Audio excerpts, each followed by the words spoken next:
আমি আমার বেবিকে সকাল 11টা বাজে আর হচ্ছে বিকাল 5টার দিক দিয়ে একটু হালকা পাতলা নাস্তা দেওয়ার ট্রাই করি। অনেক নতুন মায়েরাই এটা করেন না যে এই টাইমটাতে আপনার বাচ্চার কিন্তু হালকা পাতলা কিছু খাবারের প্রয়োজন আছে।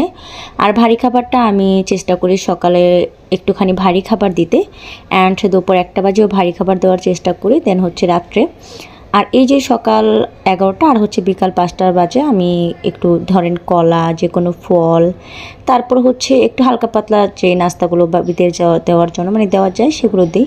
আর আমি আমার বেবিকে সবসময় হাত দিয়েই খাওয়া শেখাই, এখন পর্যন্ত শেখাচ্ছি। এখন যেহেতু অনেক ছোট, ইনশাল্লাহ আস্তে আস্তে পেরে যাবে। আর অবশ্যই বাচ্চার সাথে সাথে আপনিও খাবেন, তাহলে দেখবেন আপনাদের বাচ্চারাও কিন্তু খাওয়ার প্রতি আগ্রহ থাকবে এবং সে বুঝবে যে এটা নিজের হাত দিয়ে খেতে হয়।